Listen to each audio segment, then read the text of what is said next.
He just said data. Do we want to do this again?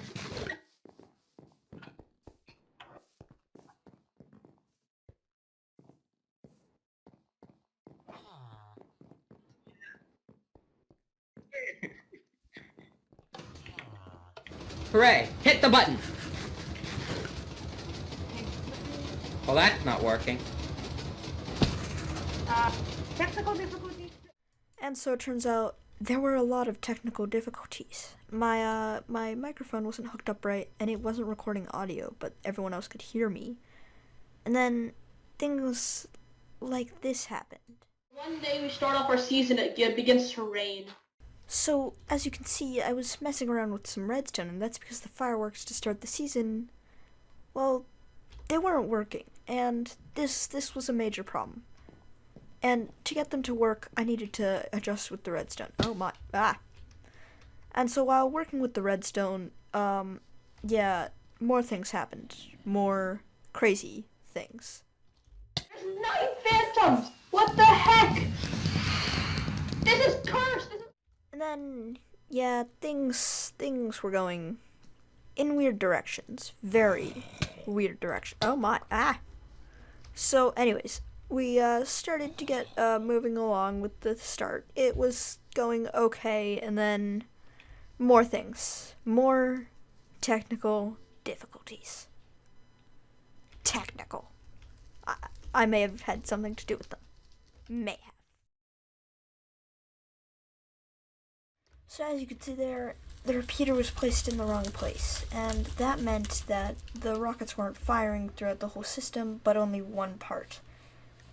And that kinda, that wasn't good. And so after that, nothing really happened. We went on, we started the season, we said cheers. Yay, everything's starting. But now here's where the fun comes. We're gonna do a trap. A very nasty trap. Hello everyone, welcome back to another thing. Today, or right now, we're gonna be working on trapping. Yeah, we're gonna be working on trapping Mr. Blobfish into a subtle yet miserable trap. So I'm here with Carforge, and we're gonna head over to Mr. Blobfish's base. So the trap is completely designed by us, and we've been working on it for quite a while.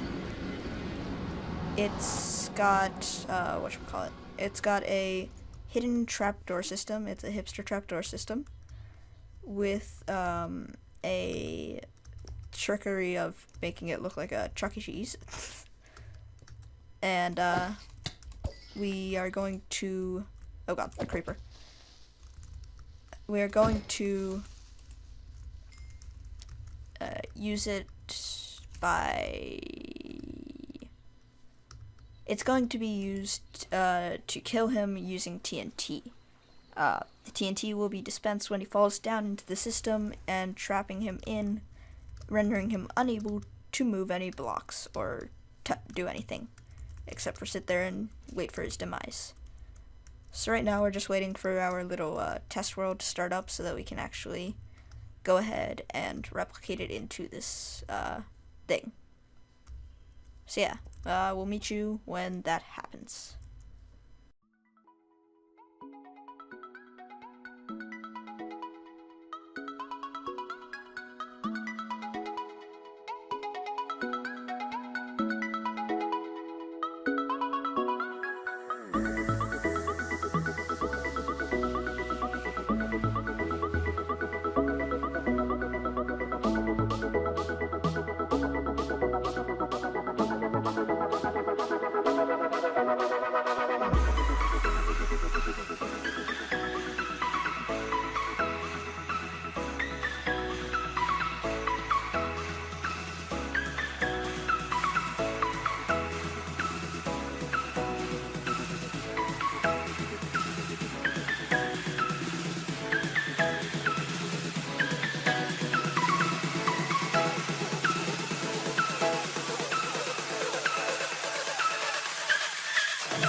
as you can see, we built the trap, and the trap looked amazing.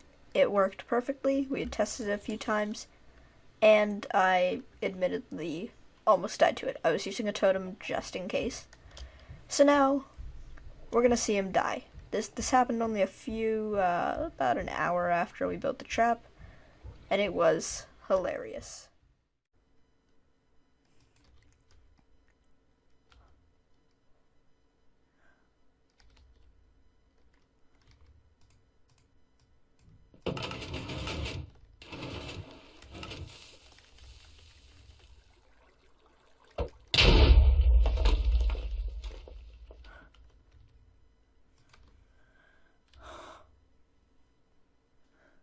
So now that we've finished with our little deeds, we're going to start the video. And today, this video is going to be about a tour. We're going to tour the whole server, we're going to see what's going on, and then maybe next episode we'll get to business.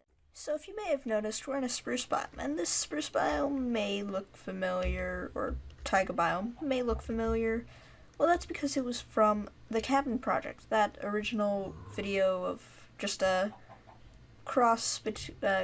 collab between me and Mr. Blobfish. Well, now it's turned into something. We didn't want to YouTube it because the videos had turned into very, very long processes, and the starting game was not a good idea for multiple people. So instead, we turned it into this. And this has turned out to be an amazing server. So we started with our little hole in the ground. In fact, our little hole is right under here. If we just dig down, I mean, it's been filled in, but you can see it's all dirt, it's all been covered up, and we built a house over it. And our house, we were gonna live in this, and then we had so many creeper explosions, so we moved downstairs. Now this downstairs is a very nice area. We have our little back entrance for our pets, which no longer exist. We also had a little water place. We blocked this off because we were breeding mules and we didn't want those to go and drown, even though some did. We have some chests for stuff. We have some food barrels just in case we needed to eat something. Greenery for decorations. Also some stuff for the housing. As you can see, this is very bunker-like. We were just sick of all the dying, and so we ended up just cooping up down here. We had all of our riches down here, and we had achievements here, but don't know where they've been going. And then we had all of our bedrooms back here. These bedrooms were, from the start of the season, a very interesting concept, because you'd put whatever you want here, and for example, we had... What?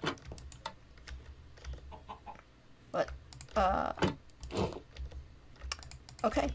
Apparently there is one of these, but apparently it doesn't want to work.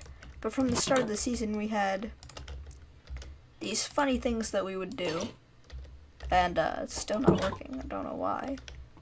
But either way, it's been a bit dismantled. I mean, we still have our nether portal set up, but some of the farms are just completely disabled. But that is the start. That was the start of the season. This was our little area for life. And then, if we come outside, we also actually had a nice and lovely tower that would go right next to our base and lead us all the way over to our lovely farm. And this farm was no ordinary farm. It's a manual farm. It's more ordinary than you would have thought it was, but it's not. It was the best we could do. And so later on, we got moving, and we moved, and we started finding out other biomes. So we found this sand biome, and later on we built this bridge. And as you can see, this place has been transformed. In fact, this is a new thing right now. Interesting. But yeah, we started off with this tiny sand outpost, and we had a lot of materials in here. And this place was a nice haven in case you wanted to go ahead and rest.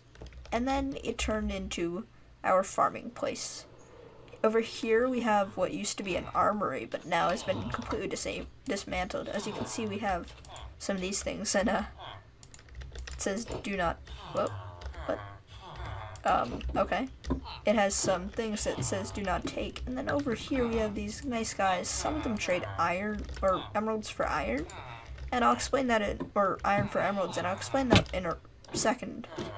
And we also had this lonely cleric up here. He traded us some pretty valuable stuff.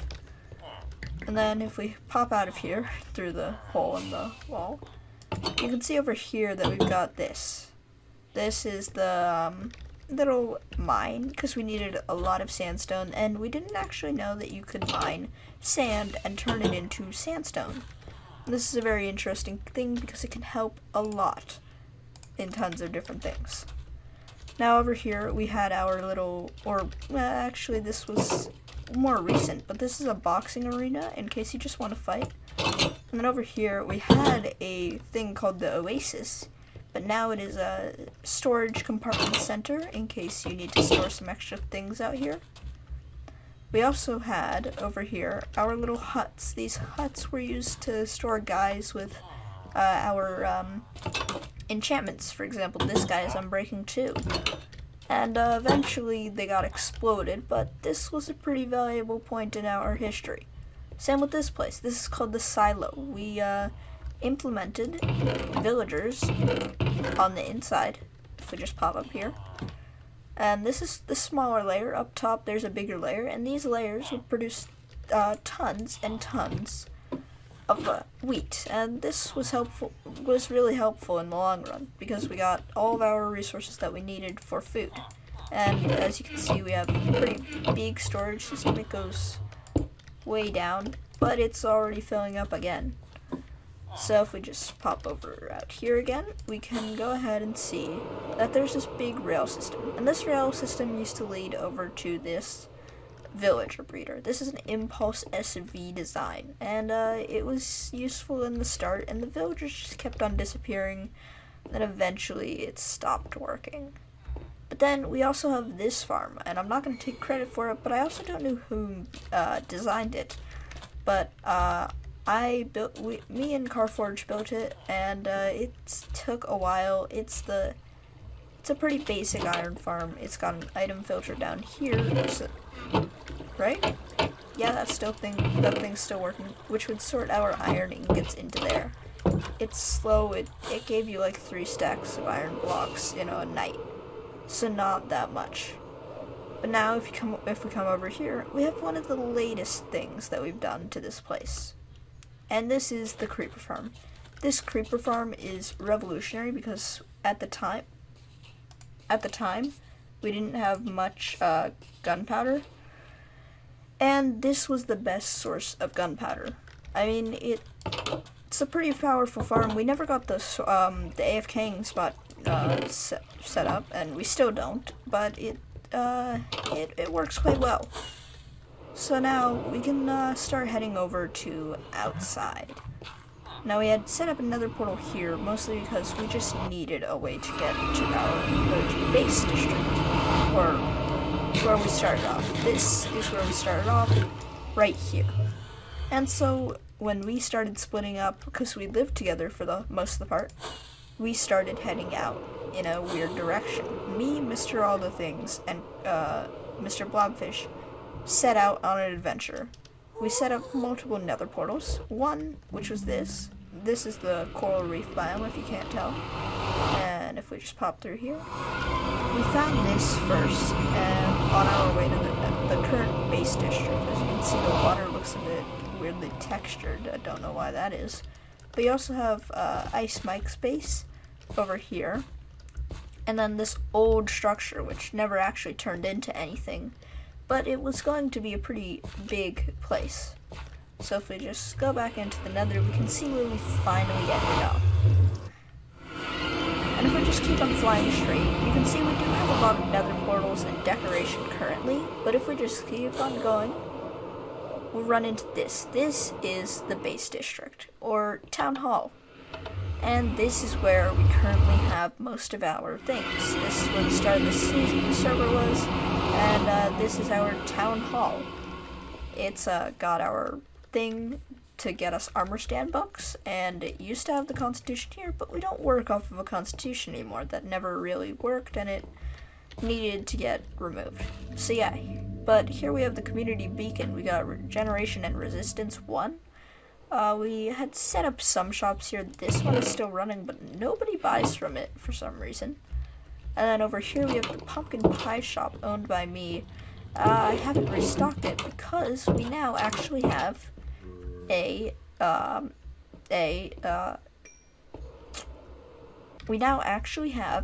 shopping district.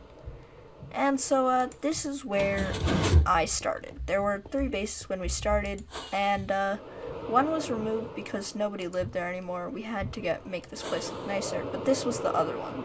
This one is Mr. Blobfish's current office for working at Moo Industries, where he produces cow stuff for his shop in the shopping district. But this was mine. It started off with this first building, which took a while to construct, and it had a bedroom that started over here, but I moved it downstairs.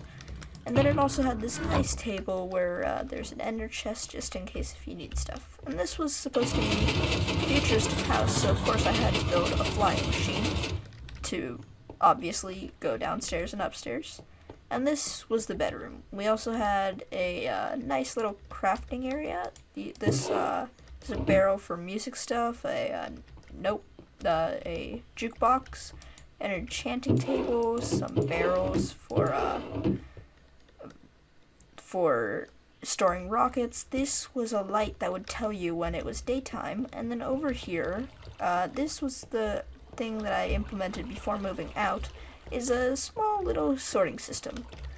And then over here, this used to be a big place where I would produce my melon and pumpkin for my pumpkin pie shop. I'd have my chickens over here, my sugarcane over there, and my pumpkins over there. And then down here was where I started making a nice XP grinder. This was not a normal one, it's a passive one where it used bamboo to smelt up cacti to get XP. And I had this as kind of like in basement's basement, just because I didn't want to take up space, and I also wanted it to be out of the way. So if we just pop up, we also made this thing, which is a not completely finished, never was, never will be, mine. And this was my little mine shack because I needed something to find diamonds and emeralds. And then over here, we have what currently is my skeleton horses, or my second skeleton horse's habitat. It used to be nothing, it never was, but it now has turned into a nice little habitat. And then if we come over here, we've been doing some raids here, but and so it's pretty patched up, but we have Jeremy. Jeremy is our, I guess, mayor. And he overlooks our little mayor's stand. And then over here, we have our nice, chillaxing pool. This pool has a nice conduit installed so that you can survive underwater for ages. And we also have our nice little bar. And I mean, it serves tons of different things. Milk, water, mutton, steak, chicken and steak, which are supplied by different people. And then we also have another jukebox with more music discs. Tons more music discs. But yeah, then if we just come on over here, we have some old places that were gonna be built, never got done. But here is Mr. Blobfish's old base. This base isn't used as far as I'm concerned, but it still has a few things here that could be used. And they're pretty important as they are a historical monument. And soon we're probably going to be building a museum. Now if we pop through the nether again, we're going to quickly take a stop, and we're going to quickly stock up on the rockets, and then we'll be back to go and get some, and to go and find some more things. So 2,000 years later. So as you can see, we've got these pads, and these pads were made a while ago, but yeah, I mean, not that long ago, but we still haven't been using them that long. We still have a few that aren't completely made. But here is the Guardian Farm. As you can see, I made a tiny little Guardian Temple because it's cute. And then if we go in here, it'll only take a second to get through the portal. We've got this Guardian Farm. This took 3 days to build. It's already been destroyed apparently. Weird. Someone's already destroyed it. But if we pop down here, we've got our massively overloaded sorting system.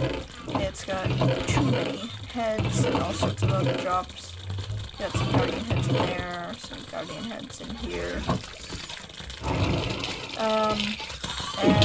Yeah, if we go outside, we can see that it is a giant area. We had to clear this out all by making strips and then putting in sponges. Then I had to build this farm. I basically did it by myself. Took a bit of time, but it was all easily done. And then we have our beacon with resistance and regeneration, so that we can easily do this with no armor. But yeah. So next we're gonna pop over to the end. The end was actually reset due to some server problems. We were able to save the rest of the server, but not the end. Let's take a look in there. And there are some farms over in the end. We're not going to take a look at those. They're a bit far off, but they're a good thing to witness.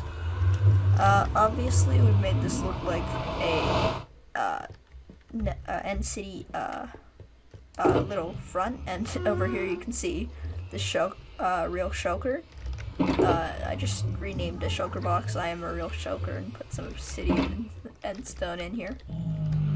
But if we go on through, this brings us directly to the end. Hopping on through, here you can see we got if I can fly out. We've defeated this once so far since the reset. We haven't done much more, just got one portal open. And that portal's already been utilized to the max. And I mean to the max. We also have this little killing chamber down here, which we had before it reset, but then we had to rebuild it, or I had to rebuild it, and it kinda works in 1.15. It still kills the wither partially. You do get hit in that. And here's the first bend. I mean, we have a few bases down here. This Mr. All the Things village. Apparently a villager has escaped. Sir, what are you doing? Your trades aren't even that good. And then if we just pop over here, Mr. Blobfish's Big Dig, his base. And this is the shopping district. We should probably build a little better path to it, because you can probably just go straight and find the way back. Oh, hello there, Mr. Blobfish. Anyways, we have a few shops here. As you can see, we've got this shop, which is owned by me and Highman. It's a, but no. I'm not going to buy sand. I have plenty of, actually I might need some for the next update. But as you can see, this is a massive part of the server. We've got tons of different things around here. We've got my shop, which is a pumpkin pie and melon and egg shop, which actually isn't that good. And then we've also got the Blobercraft, wait, what? We can't even see it at this point. This is the Blobercraft throne. We've just been adding to it, and it's gotten bigger and bigger by the day. It has gotten so ginormous that it's probably not going to be well contained, and it's just blocking my second shop, which is a iron shop. Oh wait, another set. I'll take that. No, I'll take that. Any more? Okay, no. Anyways, yeah, and we've been developing this place a tiny bit. We got this shop, which I think is sold out by me. Yeah. It's obsidian shop. We've got this shop, which I might reopen. It's a sticky shop. Fly all the way back. I'm gonna have to say that's the end of the video for today. Hope you enjoyed it, and I'll see you next time in another video. Like and subscribe if you enjoyed the video, and don't forget to comment down below if you enjoyed this episode, and welcome to the Blobercraft server. So as you may have noticed, I did not actually show my own base, and that is because my base will be shown in the next episode. That way we can have a whole episode to go over some farm plans, base plans, and then actually showcase the base.